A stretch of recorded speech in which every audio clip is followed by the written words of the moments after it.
Bismillahirrahmanirrahim. Assalamualaikum warahmatullahi wabarakatuh. Alhamdulillahi rabbil alamin wal aqibatu lil muttaqin wa bihi nasta'in ala umuri dunya waddin.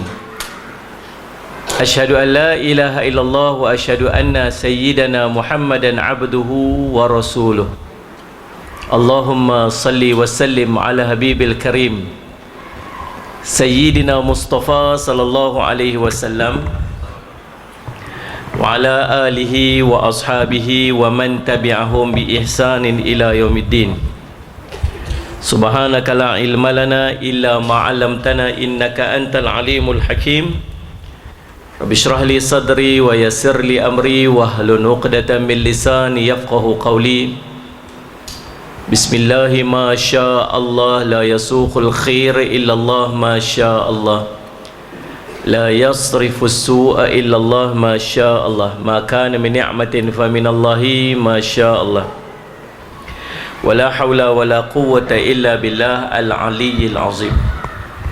Bismillahilladzi la yadurru ma'asmihi syai'un fil ardi wa la fis sama' wa huwas sami'ul alim. Bismillahilladzi la yadurru ma'asmihi syai'un fil ardi wa la fis sama' wa huwas sami'ul alim. Bismillahilladzi la yadurru ma'asmihi syai'un fil ardi wa la fis sama' wa huwas sami'ul alim. Na'udzu bikalimatillahi tammati min syarri ma khalaq. Na'udzu bikalimatillahi tammati min syarri ma khalaq. Na'udzu bikalimatillahi tammati min syarri ma khalaq. Allahumma inna na'udzu bika minal barasi wal jununi wal judam wa min sayyi'il asqam. Wa sallallahu ala sayyidina Muhammadin wa ala alihi wa sahbihi wa barak wassalam. Walhamdulillahi rabbil alamin. Alhamdulillah. Tuan-tuan okey ya? Macam tak pernah okey ya nampak. Okey sikit tuan-tuan, semangat sikit. Oh subhanallah. Kemudian tuan-tuan Allah beri pada kita ni kesihatan, kebaikan. Sallallahu alaihi Muhammad. Tadi sampai-sampai tu, sampai pagi kita tengok, ui banyak bangunan kat sini. Ada berapa blok? 3 blok. Ada 5. 9 blok. Satu blok ada berapa rumah? Ada 100. Satu tingkat 8 pintu. Satu tingkat 8 pintu. Satu tingkat 8 pintu. Ada berapa tingkat? 14 tingkat. Kira 100 lah. Maksud dalam 800 biji rumah. Saya duduk sembang, kalau turun satu rumah satu wakil aja, 3 tingkat kat surau ni lah. Tapi yang paling penting tuan-tuan, salih asal Muhammad. Terus saya duduk kira orang mai ke tak, kira kita mai ataupun tak, yang tu aja. Sungguh tuan, saya duduk kata, tuan-tuan tahu ataupun tidak, saya ni lepas daripada PKP ni merata-rata lah jemputan berjalan macam biasa. Satu benda saya perhati dan saya perasan, maknanya saya reconfirm balik dengan tuan-tuan pegawai-pegawai masjid. Betul tak jemaah makin kurang lepas PKP? Boleh kata ke semua tempat yang saya tanya jawapan dia sama, ya betul. Bahkan hilang separuh jemaah. Saya yakin bukan kot sebab bukan pasal COVID mati, tak kot kan. Tapi betul, daripada 4 saf tinggal 2 saf. Maksudnya separuh jemaah hilang. Jemaah ni bukan kira jemaah yang jenis memang tak main dah. Jemaah yang sebelum ni main masjid, kemudian dia tak main dah lepas daripada PKP. Tuan-tuan, kesan daripada PKP ni sangat besar sebenarnya. Sangat besar. Anak-anak kita tak reti baca Quran. Kami 3 tahun sekali kami buat pengambilan tahfiz. Ni tahun ni baru ni batch yang keempat. Waktu kita buat interview hari tu, surprisingly tuan-tuan, majoriti anak-anak kita tak boleh baca Quran. Sungguh Ustaz Muhammad. Dulu sebelum ni kita buat pengambilan tu, kalau dalam kira biasa main lah 90 orang, 100 orang main interview. Majoriti mereka boleh baca Quran lah. Lebih 50% boleh baca Quran. Sebab memang dah target dah mak ayah hantar tu memang nak hafaz Quran. Biasalah anak-anak ni memang dah boleh baca Quran. Tapi yang kali ni majoriti tuan-tuan sekalian tak boleh baca Quran. Pasal apa? Impact daripada PKP, duduk di rumah. Salat Jumaat. Dan kita pula dah jadi terbiasa. Tuan-tuan tahu ataupun tidak, orang lah ni dah terbiasa tak pergi semayang Jumaat. Yang ni lagi teruk, kok jalan kereta banyak.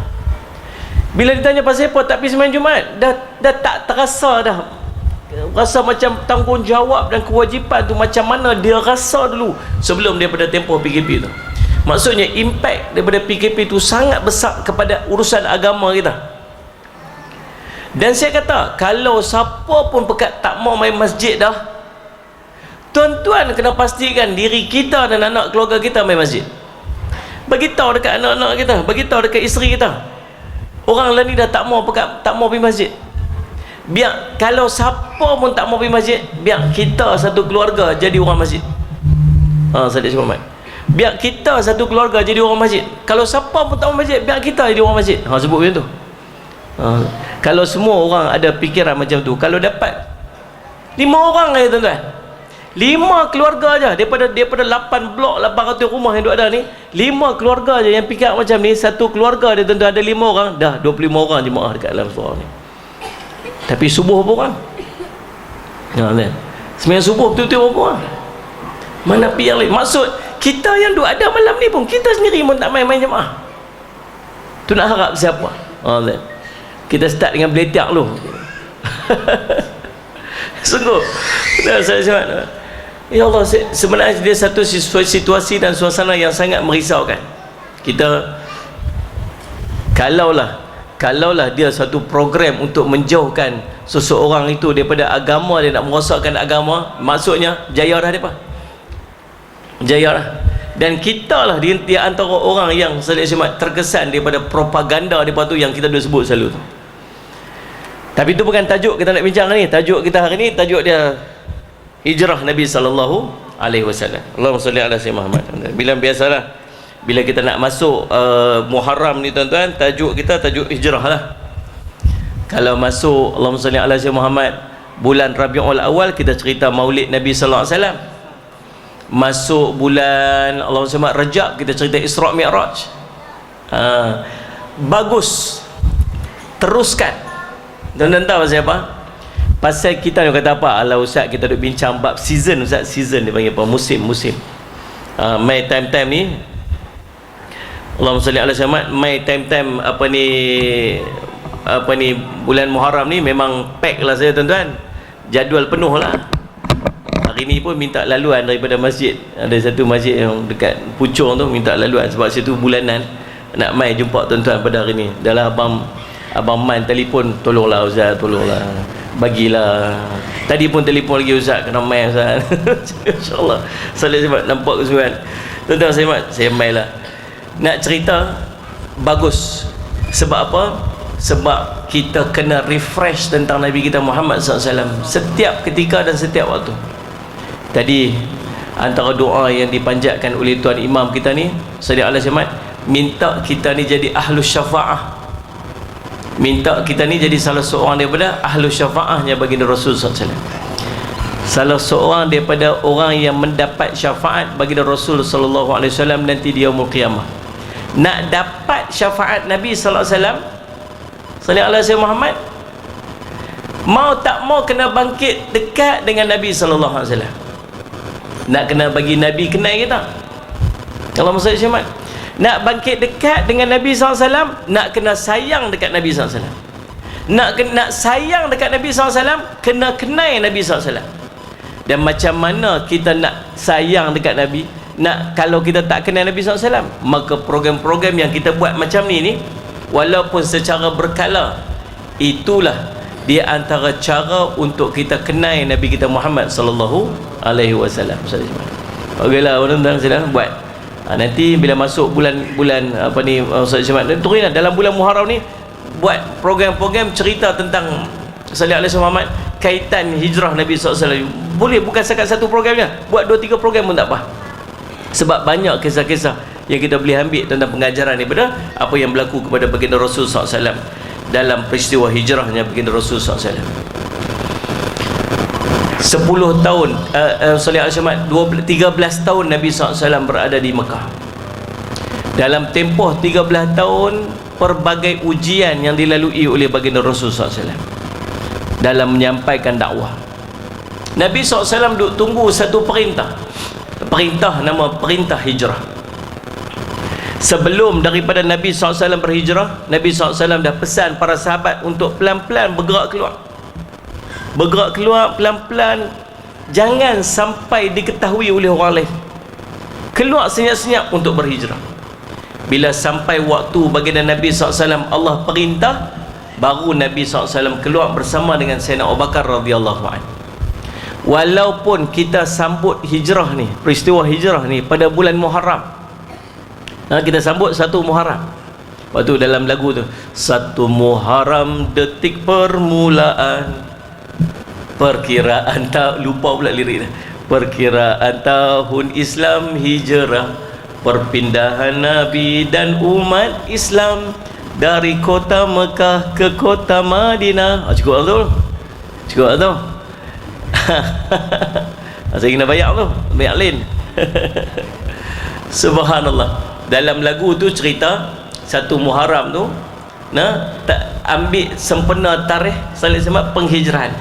Betul tak 1 Muharram ni tarikh hijrah? Tuan-tuan, Nabi SAW keluar daripada kota Makkah untuk berhijrah pada 30 hari bulan Safar. 30 bulan Safar. Nabi SAW naik pergi sembunyi di gua. Gua Thur ke gua Hira tak? Betul ke? Orang tanya lagu tu dah confuse lah kita. Gua Thur, gua Hira tak? Gua Thur, gua Hira terima wahyu. 3 malam sembunyi dekat dalam tu. Kemudian Nabi SAW turun dan Nabi SAW sampai di kota Madinah ataupun Yathrib pada 12 hari bulan Rabiul Awal, bertepatan dengan tarikh lahirnya baginda Rasulullah SAW. Tu tarikh hijrah yang sebenarnya. Habis tu pasal apa 1 Muharram ni? Apa kaitan 1 Muharram ni dengan peristiwa hijrah? Mari kita ambil sikit kisah macam mana boleh lekat 1 Muharram ni sebagai tarikh salih asyamat yang digunakan sebagai kalender hijrah.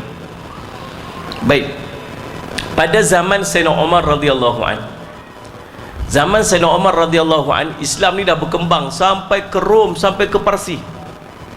Waktu peristiwa Khandaq atau Khandaq, perang parit tu, ada satu batu besar. Nabi SAW dipanggil, Rasulullah ni ada batu besar, kami tak boleh buat apa kat sini, tak boleh nak ketuk pun. Nabi SAW angkat ketuk dia, Nabi Bismillahirrahmanirrahim, pam, Nabi ketuk, keluar api. Nabi kata apa? Telah diperlihatkan kepada aku kota Parsi. Saya cuma kunci-kunci kota Parsi. Kemudian ketuk lagi, pam, aku telah diperlihatkan kepada aku kota Syam. Ketuk lagi, pam, telah diperlihatkan kepada aku kota Yaman. Orang-orang munafik waktu tu semua pekat gelak kat Nabi SAW. Dia kata apa? Ni subhanallah, umat Islam dalam kota Madinah ada lebih kurang sekitar 3,000 orang. Yang nak mai serang Nabi SAW tu ada lebih kurang 10,000 orang dalam perang Khandaq tu, perang Ahzab tu. Subhanallah, dalam keadaan duk takut macam ni pun boleh duk cerita, nanti kita akan buka US nu, kita akan tawan. Kata kalau Malaysia tak kita ni, nu Amerika nu kita akan tawan, nu semua China nu kita akan tawan. Tuan-tuan, orang munafik gelak je kat Nabi SAW. Dan sungguh apa yang Nabi SAW nampak dalam perang tersebut berlaku pada zaman Sayyidina Umar radhiyallahu anhu. Sayyidina Umar pada tahun lebih kurang ke tahun ke-15 Hijrah berlaku pembukaan kota Parsi. Kuasa terbesar dunia pada ketika tersebut, macam China, macam inilah, buka kota Rom, kuasa besar dunia waktu tu, buka Yaman dan sebagainya. Bila? Waktu zaman tahun pemerintahan Sayyidina Umar radhiyallahu anhu. Tapi waktu tu isu dia tuan-tuan sekalian ialah communication, masalah komunikasi. Masalah komunikasi macam mana? Surat hantar nak pergi dekat governor depa yang duduk Johor tu tuan-tuan, naik kuda, naik unta, perjalanan berbulan-bulan, kadang-kadang sampai setahun. Bila nak patah balik arahan tuan-tuan sekalian salih selamat, sampai surat 1 Safar tahun bila ni? Pasal waktu tu kita tak ada kalender kita sendiri. Zaman sebelum tu depa pakai apa? Depa guna tahun-tahun pengenalan tahun-tahun itu dengan peristiwa besar yang berlaku pada tahun tu. Anak hang lahir tahun berapa? Anak aku lahir tahun puasa. Oh, tahu dah, tahun kedua Hijrah. Anak hang lahir tahun berapa? Oh, aku zaman sama ni, zaman tahun gajah. Oh, tu tahun tu waktu kelahiran Nabi SAW. Dia kenal tahun tu dengan nama-nama peristiwa besar yang berlaku pada tahun tu. tapi tak ada nombor. Bila satu surat sampai kepada governor Sayyidina Umar radhiyallahu an, tu bertarikh 1 Safar. Diperintah untuk buat sesuatu pada 1 Safar. Dia confused, ni 1 Safar tahun bila ni? Jadi Sayyidina Umar panggil para sahabat Nabi SAW berhimpun ramai-ramai, mari kita mesyuarat macam mana kita nak wujudkan satu kalender kita sendiri. Rom ada kalender dia, Thailand ada kalender. Thailand kalender dia tuan-tuan 2000 lebih tahun dah. 2000 tahun 2000 lebih. Sallallahu alaihi Muhammad, lebih lagi daripada tahun Masihi ni. Saya pergi ke Allah SWT, apa ni, Utopia. Utopia ada kalender dia sendiri yang pakai sampai hari ni, yang pakai sebelum daripada kalender kita lagi, kalender Masihi. Saya sebutkan, dan mereka ada 15 bulan setahun, kalender Utopia. Habasyah ada kalender pun sendiri. Islam tak ada kalender. Maka Sayyidina Umar radhiyallahu an panggil para sahabat, mari kita buat cadangan. Cadangan pertama, apa kata kita ambil peristiwa kelahiran baginda Rasul sallallahu alaihi wasallam. Maksudnya kalau kita ambil kalender hijrah ni, kalender Islam ni sempena dengan kelahiran baginda Rasul SAW, sayalah orang pertama yang akan setuju. Tahu siapa? Pada setiap tahun kita akan sambut tahun kita memperingati kelahiran baginda Rasul SAW. Dia nak macam kita nak sambut maulid tu. Maulid tu bertepatan dengan Salih Al-Syamad, kalender kita. So setiap tahun renew kalender tu dengan kelahiran baginda Rasul SAW. Tuan-tuan, kalau tuan-tuan ada, tuan-tuan setuju tak? Mana faham ke tak faham, aku tanya. Angguk pun tak, geleng pun tak ni. Kalau saya setuju. Sebab apa? Ui, satu benda yang sangat istimewa kan? Tapi Sayyidina Umar tak setuju. Pasal apa? Pasal dia menyamai apa yang dilakukan oleh orang-orang Nasrani, buat kalender Masihi. Kalender Masihi itu kalender apa? Al-Masih Isa bin Maryam sallallahu alaihi Muhammad. Jadi tahun 2022 ni ialah patah balik sampai tahun kosong itu. Tahun tu ialah tahun kelahirannya baginda Nabi Isa alaihi salam, dan tahun ni Nabi Isa telah pun berumur 2022. Pak Nabi Isa tak wafat lagi. Faham tak ni? Mai cadangan kedua, apa kata kita ambil tahun kewafatan pula baginda Rasulullah SAW. Tak mau ini sama dengan perangai orang Majusi. Orang Majusi dia sambut tahun Sallallahu Alaihi Muhammad, dia sambut meraihkan kematian, tarikh kematian orang-orang penting dalam agama dia. Oh tak mau, tak sama macam tak mau. Tu nak abang kata Nabi SAW, tuan-tuan, ajak dekat para sahabat, apa saja berkait dengan agama orang tak mau langsung.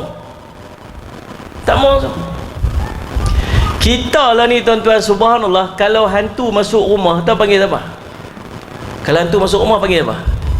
Panggil ustaz. Ustaz tolong ustaz, hantu masuk rumah saya. Ustaz pun pilih baca-baca doa rumah, lari hantu tu keluar. Lah ni ustaz habaq jangan pi pesta hantu, ustaz pun kena marah.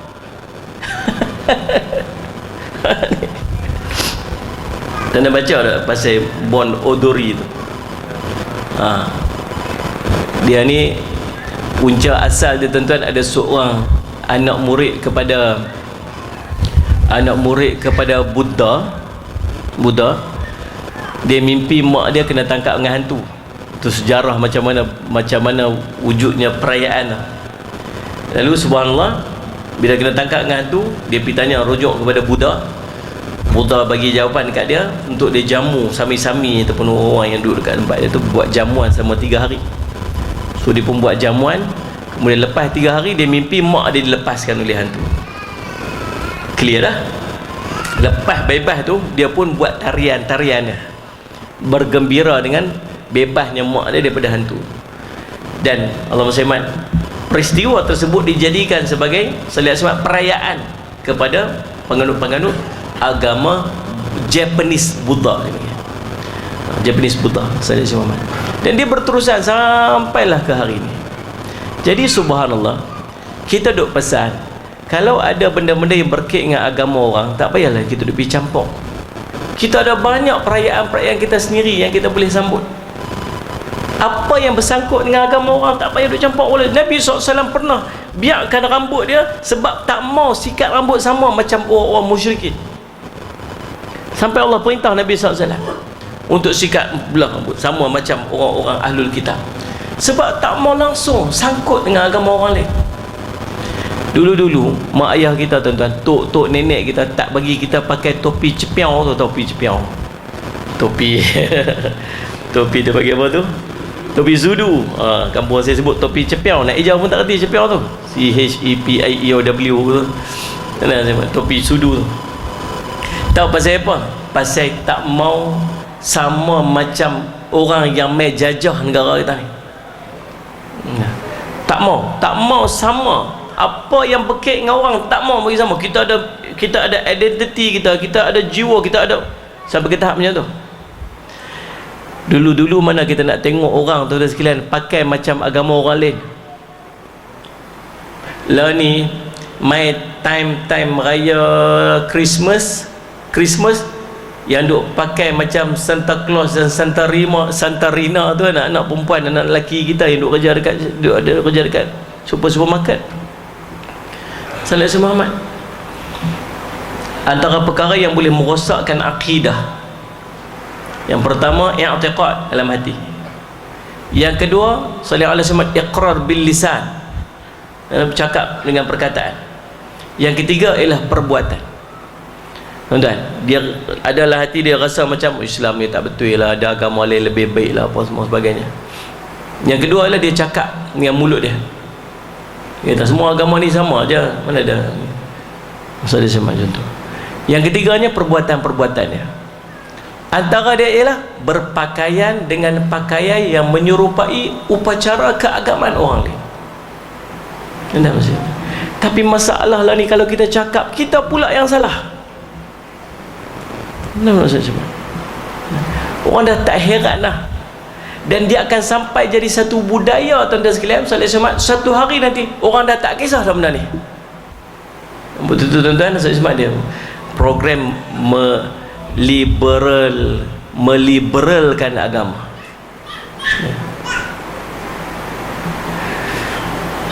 Saya tak tahulah tuan-tuan tahu ataupun tak. Tahun 2021 ada satu program, Allahumma salli ala sayyidina Muhammad,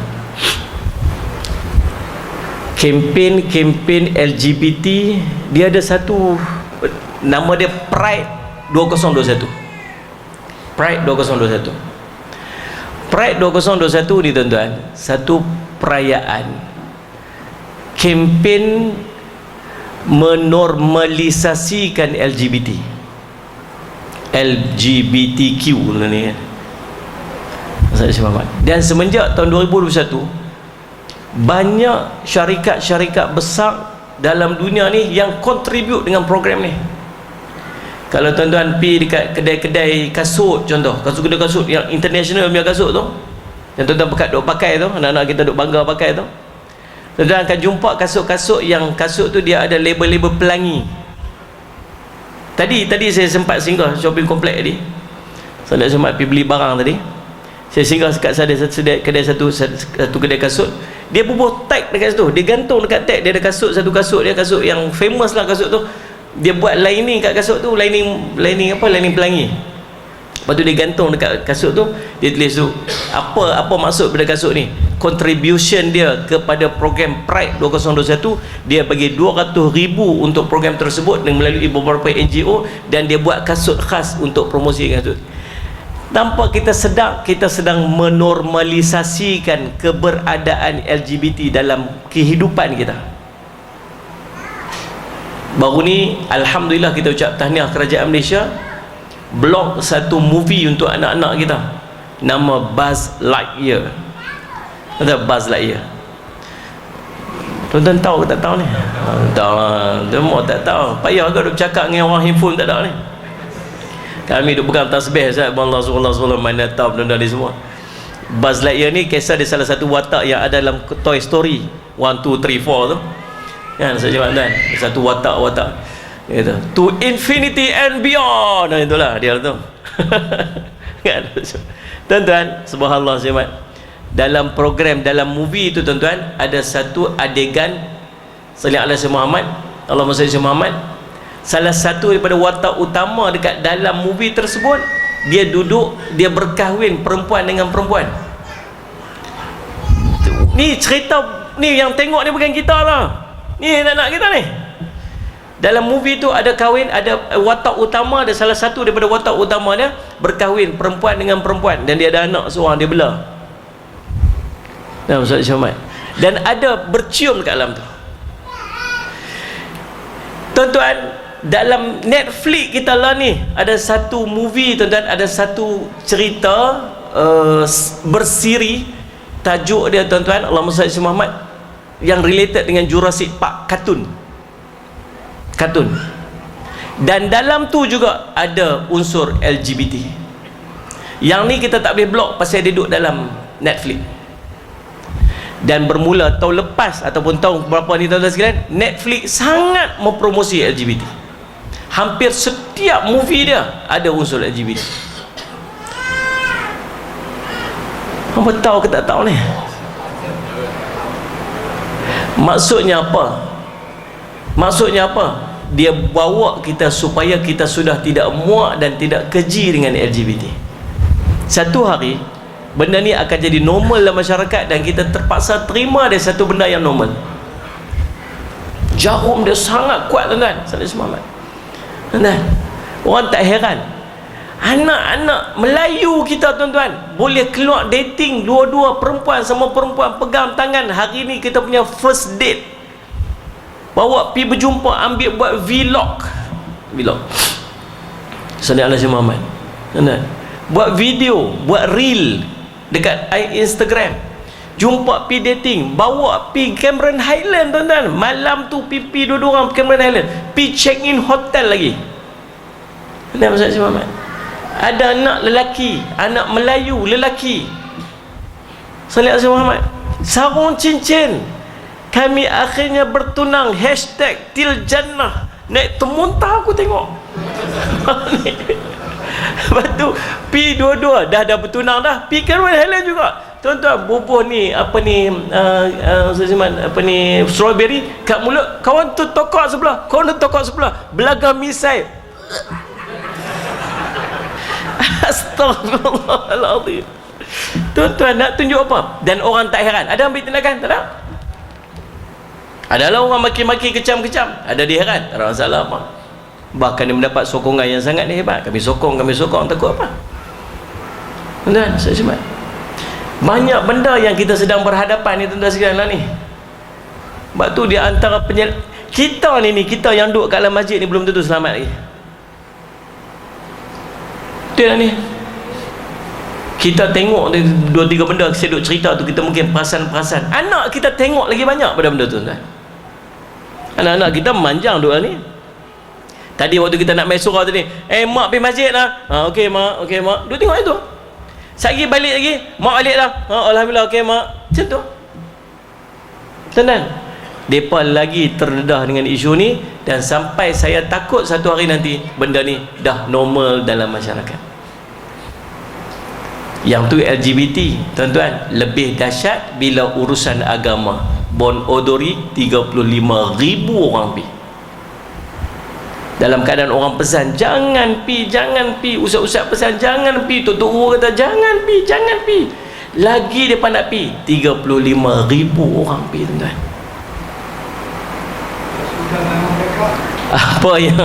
Apa yang depa nak tunjuk tuan-tuan?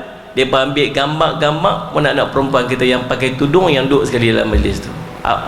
Apa yang dia nak tunjuk sebenarnya? Apa? Tapi itulah yang sedang kita berhadapan. Dulu bukan cerita nak tiru agama orang. Yang sikit bersangkut ni nak letak kalender aja, bukan ada apa pun. Kalau berkebetulan sama aja, Allah orang Nasrani pilih Nabi Isa alaihissalam sebagai permulaan kalender dengan kelahiran. Allah, kita pun apa masalah? No, tak mau, tak boleh. Sebab sama. Tambah puak-puak majusi, kelak kematian orang-orang hebat di kalangan mereka, ambil sebagai kalender, ambil sebagai apa. Kita bukan tahu pun. Ya. Saya teringat dulu Ustaz Saleh Syamad, sahabat saya di Penang tu, Ustaz masyhur tu lah. Dia sebut, dia kata kita ni semua nak tiru orang, dia kata.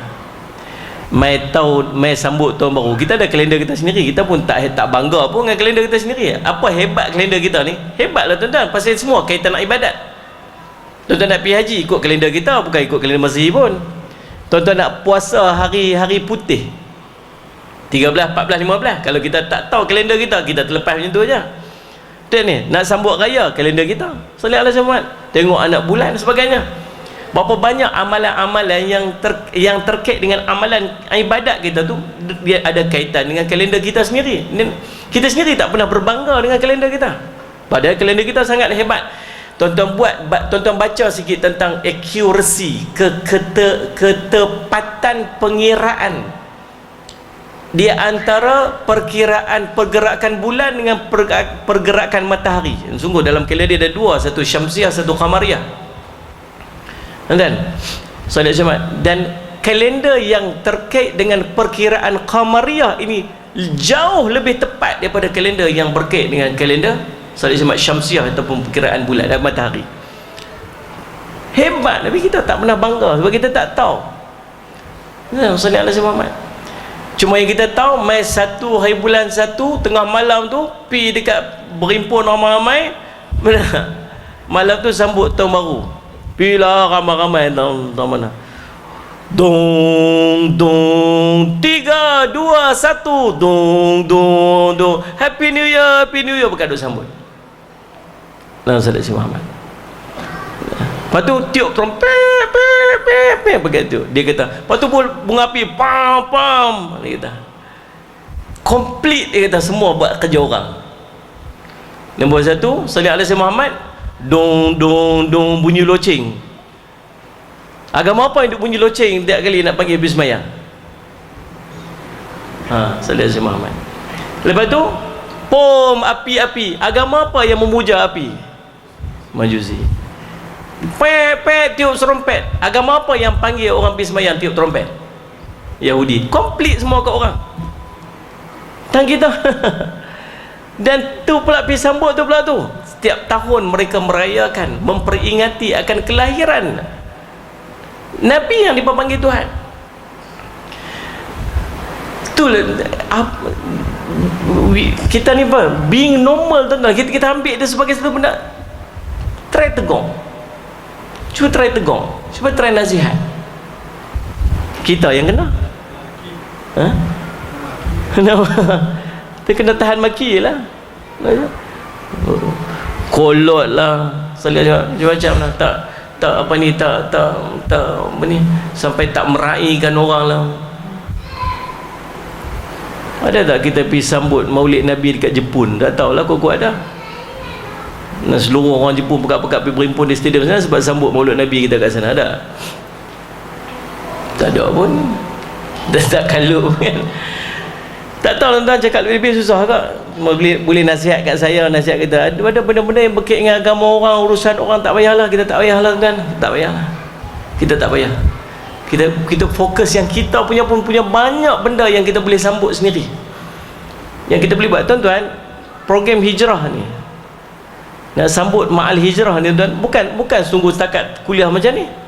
Ada tak program lain kita boleh buat? Buat program suka nikah sempena ma'al hijrah, boleh?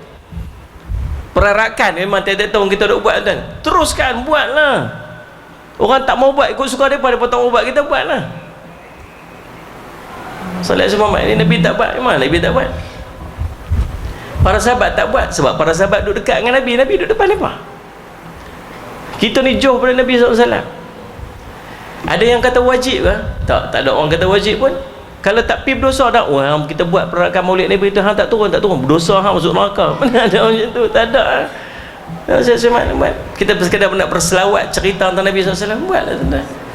Sebab tu je jalan kita ni nak bagi dekat tuan-tuan, nak refresh hubungan kita dengan Nabi SAW. Kalau kita tak buat, kita makin jauh, langsung tak ingat Nabi SAW.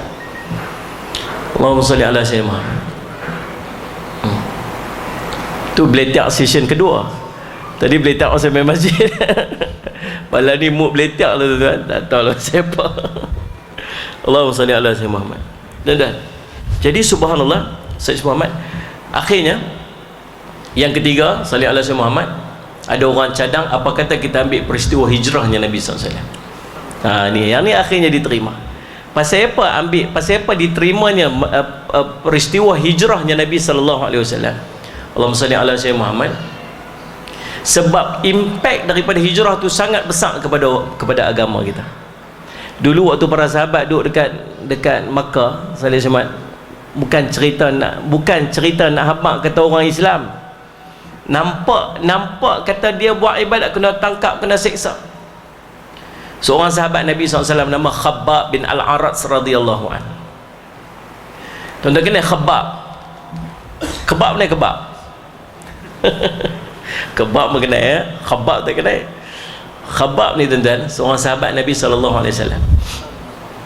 Dia ni masuk Islam. Dia daripada orang-orang yang dia panggil sabiqun al-awwalin, orang-orang yang awal masuk Islam.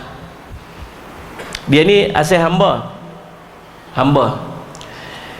Salli ala Sayyidina Muhammad. Tuan dia, Allahumma salli ala Sayyidina Muhammad, nama Ummu Ammar. Ummu Ammar ni kira orang yang established lah, orang-orang yang ada apa dia panggil tu, yang orang besar-besar lah dalam kota Mekah. Dia beli Khabbab ni daripada kecil. Dia ambil Khabbab ni, beli daripada kecil. Dia masukkan dia dekat Giat Mara, cawangan Melaka. Ajak training untuk buat besi. Dia belajar buat besi, dan dia di antara craftsman, tukang besi yang sangat hebat. Orang tempah baju besi ke pedang memang daripada dia sangat terkenal lah. Dia orang cerdik. Dia asalnya anak bangsawan, tetapi dah kena tangkap itu, dan akhirnya dijadikan sebagai hamba. Dia orang cerdik. Lepas tu dia duduk tengok bila Nabi SAW mula bawa agama ni, dia nampak macam betul ni Muhammad ni. Akhirnya dia masuk Islam. Dia masuk Islam dalam keadaan dia tak tahu, dan waktu tu tak ada isu orang masuk Islam ni salah macam tu. Macam tak ada isu besar sangat sebab tak ramai orang masuk Islam. So, benda-benda kecil ni orang tak pandang sangat lah. Bila dia masuk Islam, satu hari bos dia tahu, Ummu Ammar ni tahu. Ummu Ammar tanya dia, kamu ikut Muhammad ke? Ya, saya ikut Muhammad. Sebab dia tak rasa macam salah pun, sebab dia bukan satu isu besar pun waktu tu lah. Ya, saya ikut Muhammad. Dia tahu macam, oh kamu ikut, kenapa? Salah ke saya ikut Muhammad? Oh, salah. Dia tanya tu, dia macam protes. Dia ambil besi yang tengah duk basah dekat pemanggang tu yang merah tu, dia ambil kemudian dia letak atas kepala Khabbab. Letak atas kepala ni sampai berasap kepala dia, dan dia rebah jatuh. Waktu dia rebah tu, dia sempat berdoa. Dia kata, ya Allah, kau balaslah yang seumpamanya kepada Ummu Ammar. Dan Ummu Ammar di waktu selepas hijrahnya Nabi SAW, memang dia sakit kepala yang teramat. Sakit kepala yang teramat sampai dia tak ada ubat. Dia pergi jumpa mana tabib pun tak boleh berubat. Dan akhirnya dia terpaksa bakar batu sampai merah masak tu, kemudian letak atas kepala dia. Bukan melegakan, sekadar nak menghilangkan panasnya batu tu, melupakan dia dengan sakit dalam kepala dia. Makbul doa Khabbab ni. Tak cukup dengan letak besi tu, daripada tubuh kumpulan-kumpulan kecil daripada pemuda-pemuda Mekah, appoint mereka ni daripada 10 orang, target seorang orang Islam untuk diseksa. Adik kepada Ummu Ammar ni, seorang adik lelaki dia, ambil 10 orang geng dia. Dan apa dia buat? Khabbab ni cerita waktu zaman Sayyidina Umar radhiyallahu anhu. Waktu Sayyidina Umar duduk dengan para sahabat Nabi, selepas waktu zaman Sayyidina Umar jadi khalifah, dia panggil lah para sahabat-sahabat yang orang Mekah dulu ni, semua ni orang Ansar, banyak orang Madinah. Mai sahabat-sahabat yang duduk Mekah dulu, yang dulu kena seksa, ramai kena seksa dulu zaman-zaman Mekah dulu ni. Duduk Madinah dah tenang dah tak ada seksa-seksa dah. Khabbab lalu, bila Khabbab lalu, Khabbab mai. Mereka sangat meraihkan Khabbab sebab sahabat Nabi SAW yang awal. Sayyidina Umar bahkan ambil ridak ni tuan-tuan, kalau orang Arab zaman Nabi SAW, kalau letak ridak ni sampai mereka duduk tu, maksudnya orang tu sangat dimuliakan. Sayyidina Umar ambil ridak tu, tak tu, panggil Khabbab. Khabbab ni macam malu-malu lah, mai duduk depan. Dia pun duduk depan. Dia kata, Khabbab ceritalah kat kami apa yang kita lalui dulu ni. Dia kata tak maulah, saya malu ceritalah kami nak ambil pengajaran. Dia tak cerita, dia tak cakap apa, dia cuma pusingkan badan dia, kemudian dia angkat belakang baju dia. Dia angkat belakang baju dia, selok baju dia. Semua orang menangis tengok belakang dia tuan-tuan, dah tak ada daging melainkan nampak bekas-bekas tulang dekat belakang. Pasal apa ni, apa yang berlaku kepada kamu wahai Khabbab? Dia kata, dia pun letak bara api yang panjang dekat atas padang tu, panjang bara api tu. Kemudian aku dibaringkan di hujung sana, kemudian diseret daripada hujung sana sampai ke hujung sini. Sedangkan daging-daging belakang aku, dia kata, lekang daripada tulang-tulang aku, dan minyak-minyak yang keluar daripada dagingku memadam bara-bara api tu. Tuan-tuan, tu penyiksaan yang dilalui oleh para sahabat Nabi SAW. Bila? Waktu duduk dekat Mekah. Sebab tu tuan-tuan, Allah simpan sejarah kat kita. Nak cerita tentang Mekah ni tuan, Allah simpan sejarah sampai hari ni. Tu anak-anak kita tanya, ayah, pasal apa semayang maghrib, isyak, subuh baca kuat? Pasal apa zuhur, asar baca pelan-pelan? Tuan-tuan tahu nak jawab apa?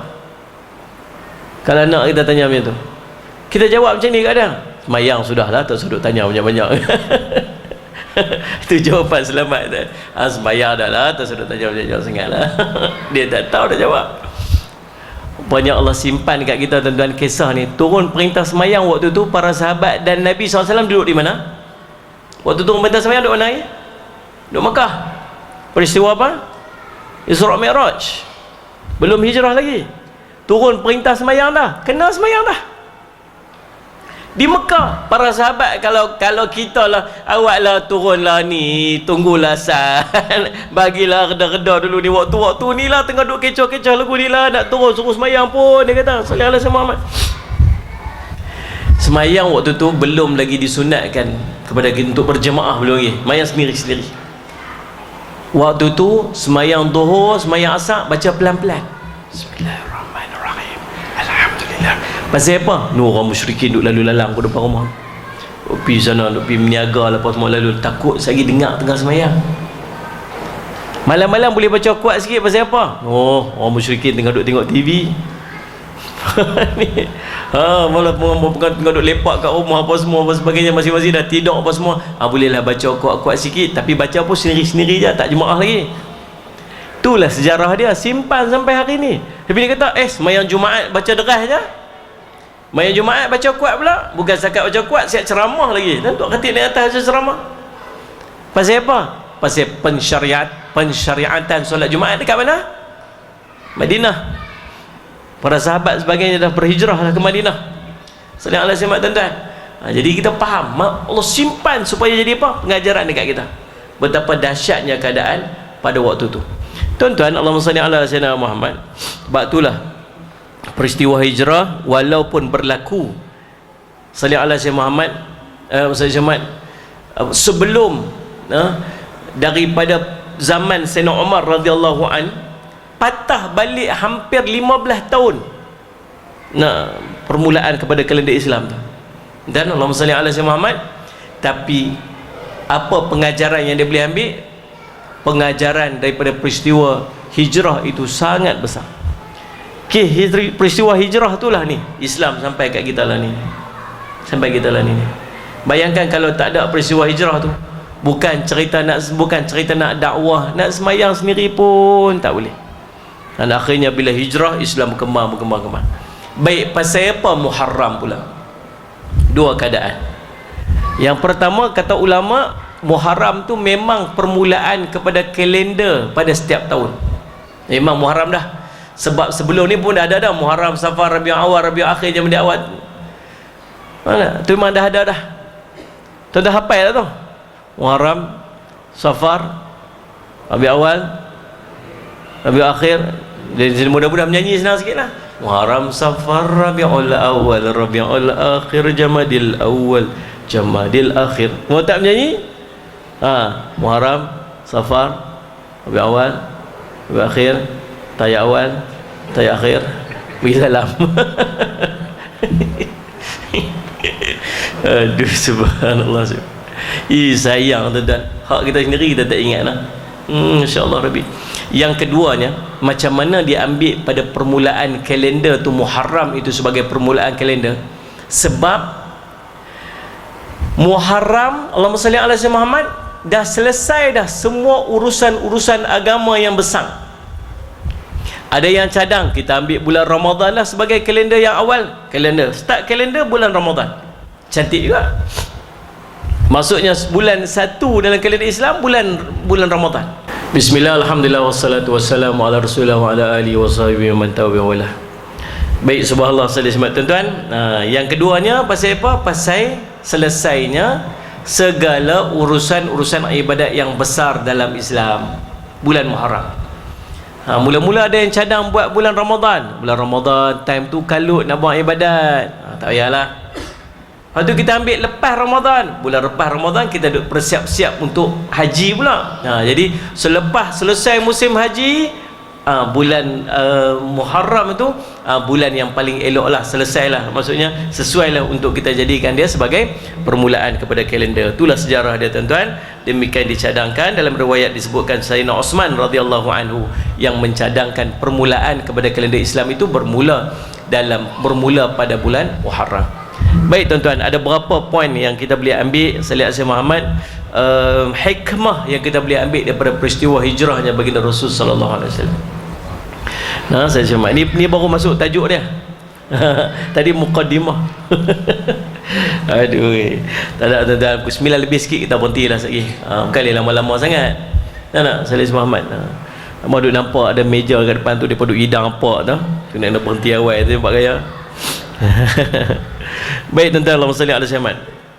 Yang pertama ya, tuan-tuan, hikmah di antara perkara yang kita boleh ambil dalam peristiwa hijrah ni ialah strategi dan perancangan yang tersusun dan kemas. Nabi SAW tunjuk dekat kita macam mana perancangan yang kemas ini, yang tersusun ini, dia menghasilkan kejayaan. Lepas tu bila kita nak buat apa-apa termasuk dalam urusan agama, kena ada strategi.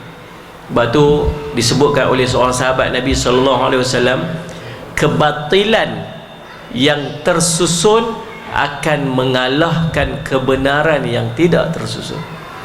Kita duk serabut lawan, tuan-tuan, ke sana ke sini sebagainya, Salih Asyid Muhammad, tetapi musuh dekat sana susun strategi elok-elok, dia buat kerja sikit, dia akan menang. Pasal apa? Pasal kita tak ada strategi. Termasuk strategi kita ni, tuan-tuan, ialah strategi dalam kita nak beribadat kita punya sendiri pun kena ada strategi, kena ada susunan. Kalau tuan-tuan tak susun, tuan-tuan, Quran nak baca satu muka surat pun tak boleh. Boleh baca Quran dah ni? Baca tak? Baca, alhamdulillah. Siapa tak baca Quran ni angkat tangan? Siapa baca Quran ni angkat tangan? Dua-dua tak angkat tangan pasal apa? Saya faham. Tawaduk. Tahu pasal apa kita tak baca Quran? Pasal kita tak set waktu kita untuk baca Quran.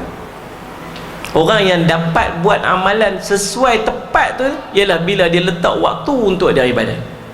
Saya, Ustaz, saya baca Quran lepas main subuh, saya buka Quran, saya baca satu muka surat. Dapat kat dia. Saya, Ustaz, kalau saya baca Quran, tengoklah waktu-waktu mana sempat. Pakai tak sempat, tak pakai tak jumpa lah sempat tu. Saya macam tu lah. Dalam ibadat kita kena susun. Sembahyang duha pun sama.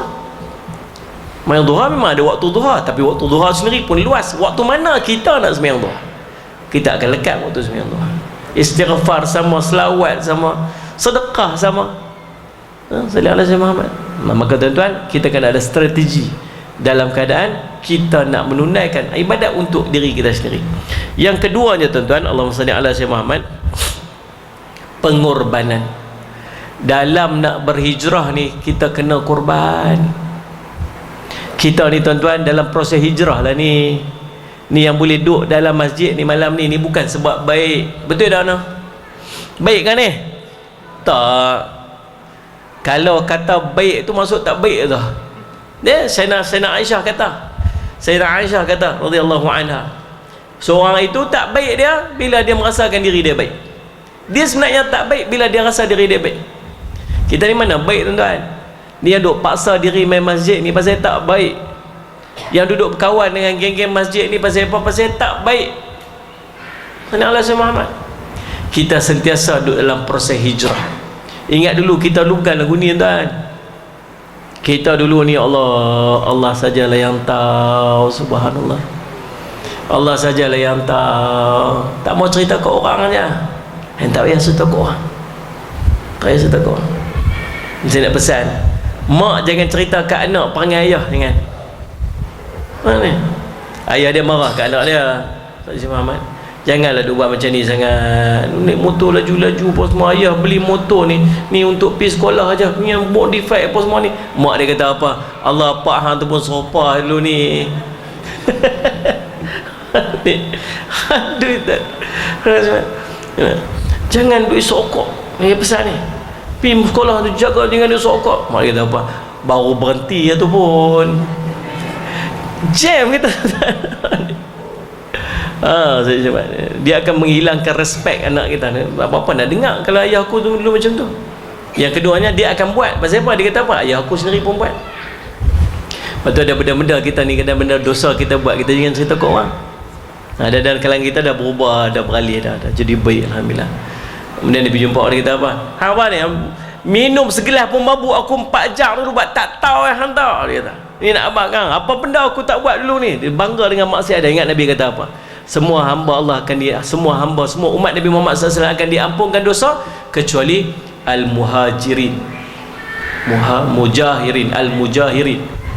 Orang-orang yang menzahirkan dosa dia.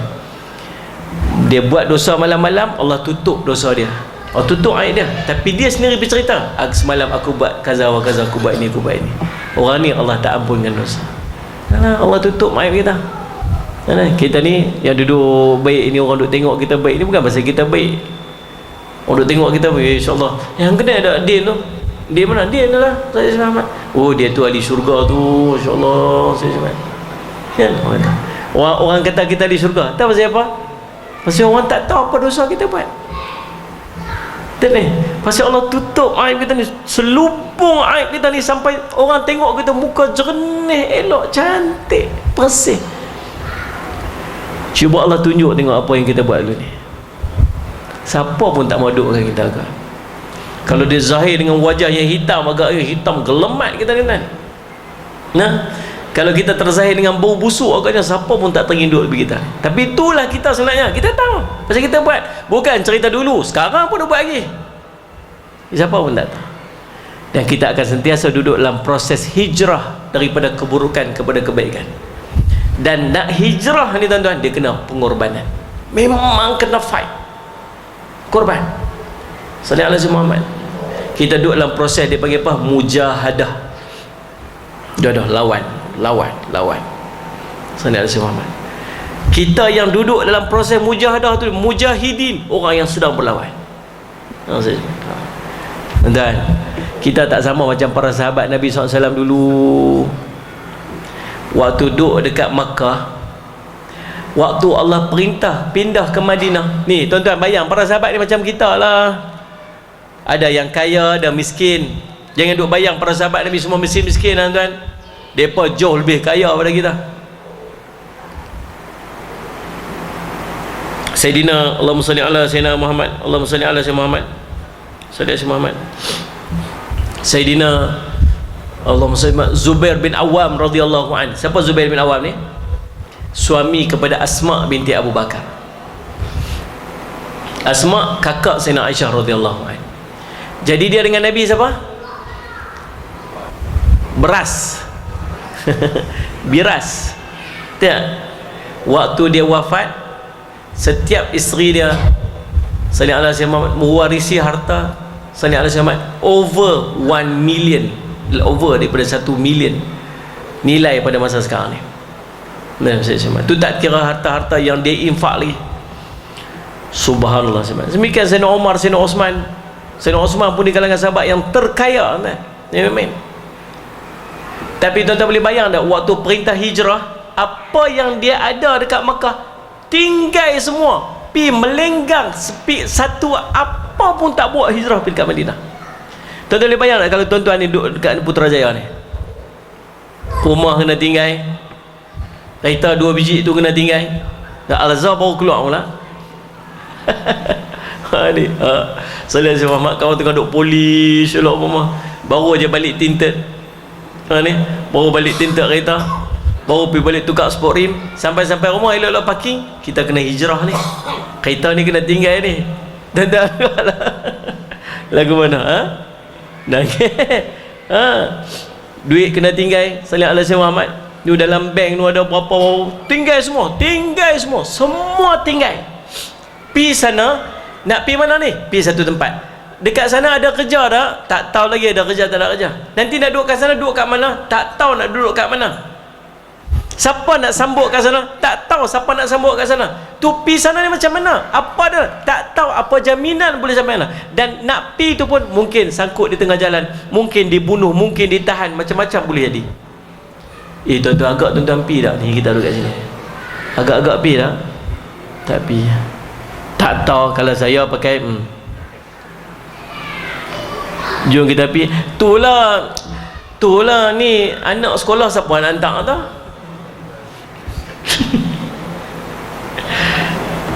Tuan tahu tak nanti kita akan ada satu proses hijrah yang besar nanti. Panjang umur tuan akan saksi sebab dia akan muncul peristiwa ni sebelum Dajjal muncul. Memang fitnah besar lah. Peristiwa ni akan berlaku waktu dibai'ahnya Imam Mahdi. Bila dibai'ah Imam Mahdi akan dibai'ah di Mekah. Imam Mahdi akan bergerak pergi ke pusat pemerintahan Imam Mahdi, dan pusat pemerintahan Islam seluruhnya waktu tu ialah di Baitul Maqdis. Situ tempat pemerintahan. Dan waktu tu kita semua ni, termasuk yang duduk kat sini, asal dia orang beriman aja, dia kena pi berbai'ah dengan Imam Mahdi. Semua kena pi. Nabi katakan, ataituhum walau habwanu ala salj. Kamu datangilah dia walau kamu terpaksa kena merangkak atas salji. Kata Ibnu Kathir, menggambarkan kesusahan. Payah macam mana pun, susah macam mana, hang kena pi juga. Pi. Tang mana dia ada. Tuan-tuan, bila sampai waktu tu, kita semua kena keluar. Tinggal semua tuan-tuan, tinggal. Lah ni tak payah lagi pasal dia tak ada lagi, belum zahir lagi. Dia duduk packing barang dah apa semua, siap dah kat rumah dengan boot tai apa semua, pakai life jacket semua. Buat apa ni? Ada orang telefon saya tu, Ustaz kami dah ready ni. Ready pergi mana? Kami dah ready Ustaz ni, kami dah siap dah. Mana pergi mana ni? Kami nak pergi cari Imam Mahdi. Imam Mahdi ada lagi? Tak ada lagi. Lepas tu nak pergi cari mana benda tak ada lagi. Tunggu Ustaz, nanti dia dah apa pergi. Nabi ada kena pergi, memang kena pergi. So maksudnya waktu tu kita kena tinggal semua. Pi bukan pi saja, kena perang. Dia ada satu disebut Malhamah Kubra, Malhamatul Kubra, perang besar yang akan berlaku. Waktu tu kita akan berperang dengan tentera Rom.